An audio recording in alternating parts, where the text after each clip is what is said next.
क्या आप कल्पना कर सकते हैं, भारत की एक हिस्से में ऐसे भी गांव हैं जहां सरकार, पुलिस या बाहरी लोग बिना इजाजत कदम नहीं रख सकते।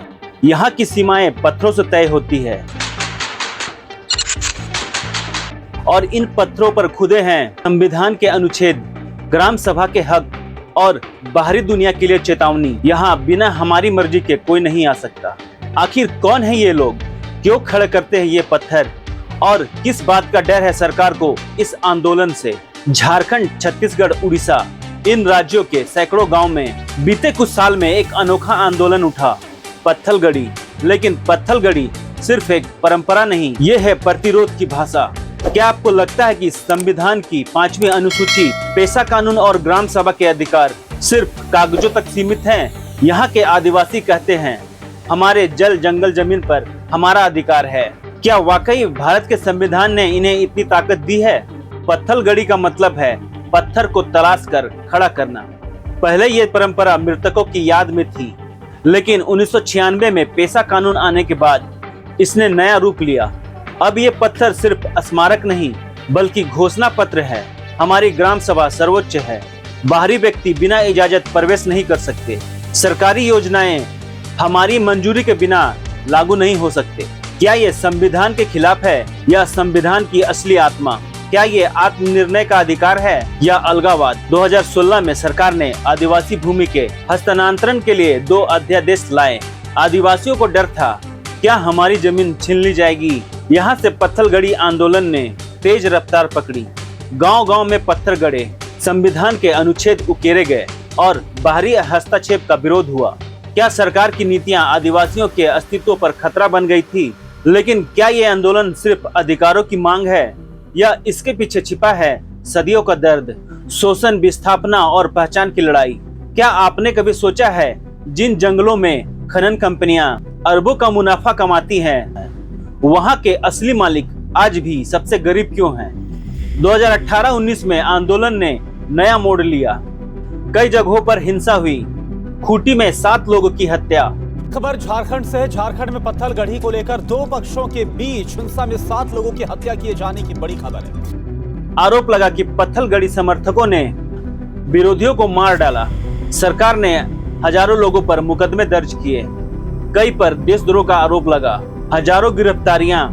क्या यह आंदोलन हिंसा की ओर बढ़ गया या यह राज्य की शक्ति थी जो असहमति को कुचलना चाहती थी? मीडिया में पत्थलगड़ी को विकास विरोधी, नक्सली, अफीम माफिया जैसे नाम दिए गए। क्या सचमुच ये आंदोलन राष्ट्र विरोधी है? क्या यह एक सोची समझी छवि है जिससे असली मुद्दे से ध्यान को भटकाया जाए? क्या आपको लगता है कि हर आदिवासी आंदोलन का मतलब नक्सलवाद है? पत्थलगड़ी की लहर अब झारखंड से निकलकर छत्तीसगढ़, उड़ीसा, गुजरात, महाराष्ट्र तक फैल गई है।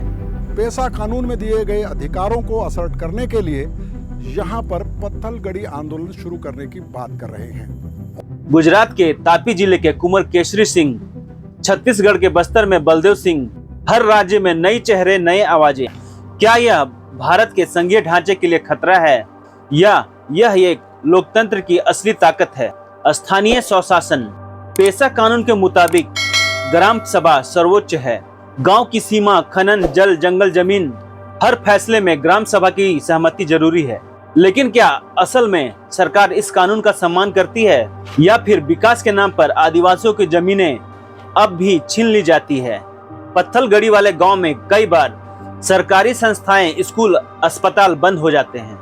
क्या यह खुद को अलग करने की रणनीति है या सरकार की नीतियों का विरोध? क्या इससे गांव का विकास रुकता है या यह असली विकास की परिभाषा को बदलने की कोशिश है? 2018-19 में हजारों आदिवासियों पर देशद्रोह, हिंसा और अन्य गंभीर धाराओं में मुकदमे चले। झारखंड सरकार ने सत्ता में आते ही कई मुकदमे वापस लिए। लेकिन क्या इससे लोगों का डर कम हुआ? क्या न्यायपालिका और प्रशासन आदिवासियों की आवाज सुन पा रहे हैं? क्या पत्थलगड़ी आंदोलन सिर्फ एक कानून का सवाल है या यह अस्मिता, पहचान और अस्तित्व की लड़ाई है? क्या भारत जैसे लोकतंत्र में स्थानीय स्वशासन की मांग जायज है या खतरनाक? युवा कहते हैं, हम बदलाव चाहते हैं लेकिन अपनी जड़ों से कटकर नहीं। बुजुर्ग कहते हैं, हमने सदियों से अपनी जमीन बचाई, अब भी बचाएंगे। क्या नई पीढ़ी पत्थलगड़ी को नई दिशा दे सकती है या यह परंपरा सिर्फ अतीत में सिमट जाएगी? पत्थलगड़ी आंदोलन ने सोशल मीडिया, अदालतों और सांसदों तक हलचल मचा दी।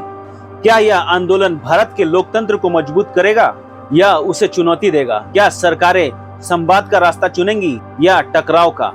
पत्थलगड़ी का असली सवाल यही है, क्या भारत के सबसे पुराने निवासी अपने हक के लिए आवाज उठा सकते हैं? क्या उनकी ग्राम सभा, उनकी परंपरा और उनका संविधान पे भरोसा कायम रह पाएगा या फिर विकास के नाम पर फिर एक बार उनकी आवाज दबा दी जाएगी? अगली बार जब आप किसी आदिवासी गांव के बाहर खड़े पत्थर पर लिखे शब्द पढ़ें तो याद रखिए, यह सिर्फ पत्थर नहीं, यह एक पूरी सभ्यता की पुकार है। हमारे जल, जंगल, जमीन पर हमारा अधिकार है। क्या आप सोचते हैं कि पत्थलगड़ी आंदोलन भारत के लोकतंत्र के लिए खतरा है या उसकी असली ताकत? कमेंट में अपनी राय जरूर लिखें। धन्यवाद।